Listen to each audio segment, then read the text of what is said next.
You think you have carpenter ants? You need to know how to tell the difference between them and a termite. I'm going to show you in this video and show you how to get rid of carpenter ants if you have them. Stay tuned.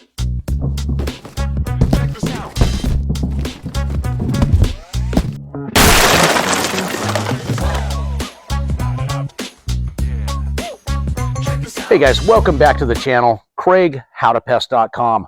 Today's video, guys, we are going to identify carpenter ants, tell the difference between those and a termite, and what to do if you have them, and most importantly, how to get rid of them. So here we go. Let's get into this video. Carpenter ants versus termites, guys. There are multiple ways of identifying the difference between the two. I'm going to show you the two easiest ways to identify them, in my opinion. Guys, termites are going to have a straight antenna, just like that, straight antenna.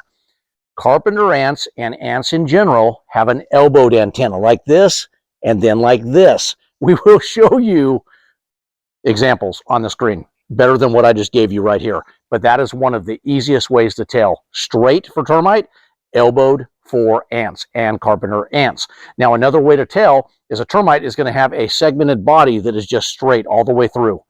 And the ant is going to have a narrow waist and then the abdomen hanging off the back. So real narrow waist. They're going to have the head, thorax, small waist, abdomen. That's how you are going to tell the difference between the two.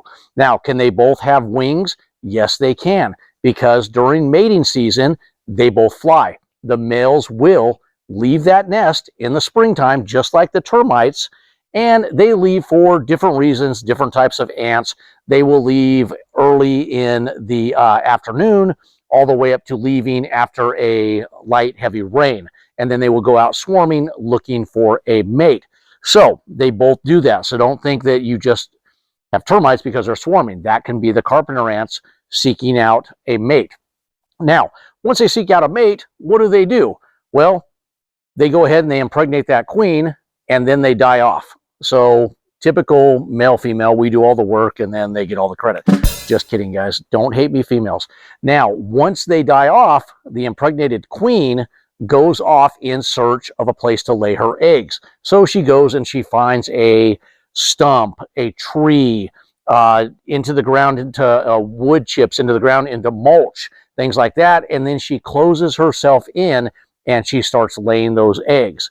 Now, the colonies start off slow at first, but after a few years, and yes, I said after a few years, these colonies expand.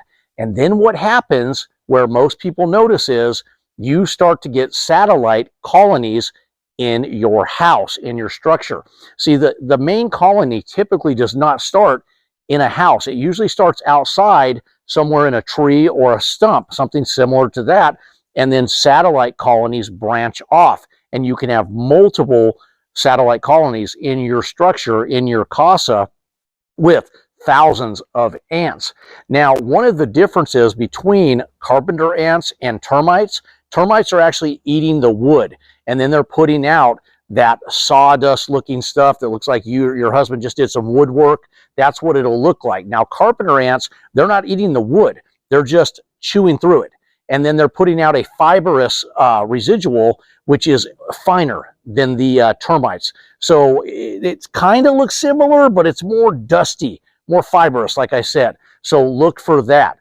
Now, you've noticed that you have them in your house because you're seeing the stuff we just talked about, the fibrous extract that they are putting out. It's not really extract because they're not really pooping it out, I guess. They're just chewing through it and it's falling through. Now, the termites are actually excreting that. So it's like taking a deuce, okay? That's the proper way I put that right there. Now, when the ants do this and you notice you have them, you're going to have to treat. And the best way to treat the ants is with what's known as a non-repellent. Now, the chemicals that I'm going to give you today, both are non-repellents. One is going to be a food source they are going to eat, take back to the nest, share it with everybody, and kill each other off. The other one is going to be a non-repellent. It's going to be a imidacloprid, and it's going to be fipronil. Now, both those are non-repellents. If you guys have ever used Termidor, same active ingredient. It is a non-repellent. And why is that so great? Because Unlike repellents that you buy like at your local hardware store and you spray it, those are repellents. They know it's there. They try to get away from it. They die in doing so in most cases, but a lot of times you can spread them, especially with ants, and they try to get away from it, so they'll go start another colony and you won't even wipe that one out. You'll just move them along to other sections of your house or your structure.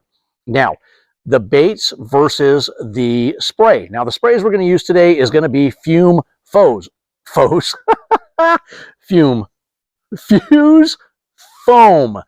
Fuse foam. 3 times. Fuse foam. Okay, it's an aerosol can, guys. It's I believe, a 17-ounce can. It's going to be up here on the screen. We have it over at howtopest.com, and it comes with a little retractable nozzle that's going to come up like that.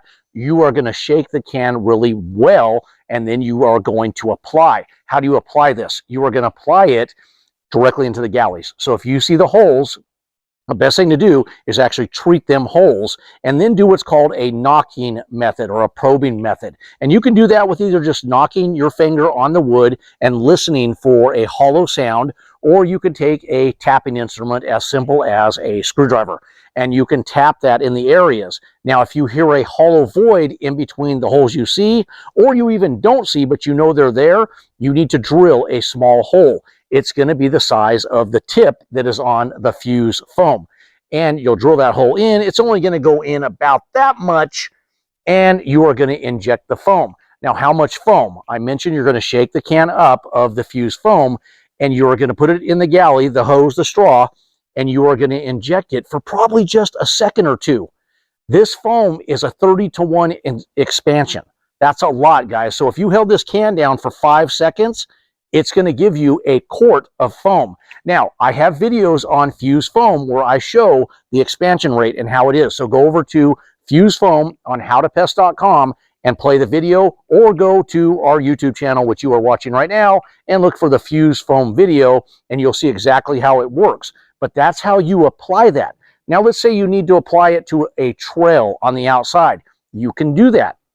You can put a little strip of the fuse foam out there. It's going to dissipate and leave that imidacloprid and that fipronil, and they're just going to go right over it. But you want to put it where you know they are trailing. Now let's talk about reapplication for the fuse foam. It's going to be 30 days. 30. You need to wait 30 days. If you are still seeing activity after 30 days, then you can go ahead and you can retreat with that fuse foam. Now, the fuse foam is labeled for indoors, for outdoors. I told you how to pretty much apply it into the voids and onto the ground itself. Now, can you go out to stumps, trees, areas that you know you have the carpenter ants outside because you have now identified them and you know it's carpenter ants? Yes, you can go out there and do that also. Understand fuse foam is a termicide insecticide, so it is made for termites also and a few other insects. But today's video, guys, we are concentrating on carpenter ants. Now, my second choice for treatment is going to be Advance 375A Carpenter Ant Bait. Again, we will put this up on the screen, and we have it over at howtopest.com. Advance 375A Carpenter Ant Bait is a granule. Now, they make an Advance 375A ant granular bait. You want the Carpenter Ant 1. The funny thing is, they both are the same active ingredient, but the Carpenter Ant 1, the granules are a little bigger, so it's made more for those carpenter ants. Now, understand, guys, carpenter ants come in a couple different colors. They can be a reddish color, they can be a black with dark reddish legs, or they can be all black. So don't think, oh, it's not black, it's not a carpenter ant. I gave you ways of figuring that out. It's real simple. Check out those antennae and check out that tiny waist. If you have that, it's going to be that carpenter ant, okay? Or it's going to be an ant. But if it's a bigger one, now here, what size, guys? 1/4 inch to a 1/2 inch. That's about the size of most carpenter ants. So they're a bigger ant. You're definitely going to see them. You see them a lot when you're outside on hiking trails and things like that. Those little black ones, a lot of those are carpenter ants. Now, the Advance 375A Carpenter Ant Bait, how do you apply that?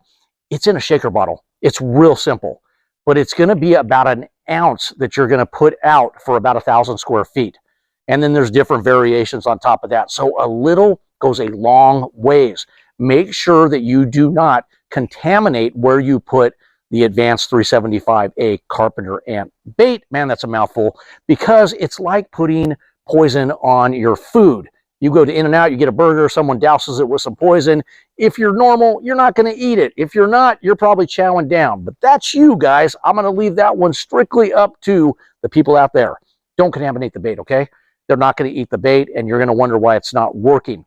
If you know that's going to be an issue because somebody's treated in the area with whatever it may be, then you're going to put that bait into trays. And we have those bait trays over at howtopest.com. We got it all. Everything I talk about is at howtopest.com, guys. So put it in at least on a cardboard strip, on a paper plate, whatever it may be, to keep it from being contaminated by other stuff that may have been put out by you or somebody else. Now, let's talk about baits like that. When you put those out, you got to keep them away from children and pets. So if you can't do that, then it's not the bait you want to use. You're better off using the foam, and once it dissipates and dries, the fuse foam is what I'm talking about. Just like when you spray a pesticide out there, it is safe to be around. It's safe for kids, for your loved ones, whatever, once it's dry. But the bait is staying out there until it's consumed, or you pick it up and you throw it in the trash. So you got to keep kids, pets away. And like I said, if you can't do that, then you might want to go more over to something that's going to be put out liquid, dry, and then you're good to go, or go to an all natural. That's tough with carpenter ants, guys. Ants in general, when you're trying to take care of colonies. Same thing with roaches, all naturals. Man, they got their purpose. I love them. But there's just some situations, this is one of them with those carpenter ants, you're probably not going to be happy. So I would do one of the two methods that I'm sharing with you today.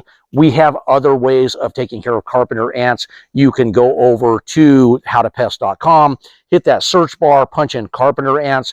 Every product that deals with carpenter ants will come up, and you can choose the one that you like. These are just two that work fantastic, and they're ready to go. So you don't need any sprayers, any backpack sprayers, nothing like that, guys. The can is ready to go. You need to store that fuse foam in a cool place, guys. It has a combustion rate of, I think, temperature of 130. Doesn't mean it's going to blow, like I've said in other videos, at 130, but you want to take a chance. Store it in a cool, dry spot. Same with any bait, any pesticides, and away from children and pets. Guys, that is it on carpenter ants. They can be taken care of by yourself if you do it the right way. And I would recommend non-repellents or baits. It's just my opinion. Other guys may have other ways of doing it. So I'm going to give you that. Guys, thanks for the thumbs up out there. I appreciate all you people that subscribe to the channel. If you haven't subscribed, do us a favor. Go down below, hit that subscribe button. These videos come out multiple times a week. Whether you like hearing my voice or not, they come out, guys. So if you subscribe, you get them. Hopefully they help you guys. That's it. Craig, howtopest.com.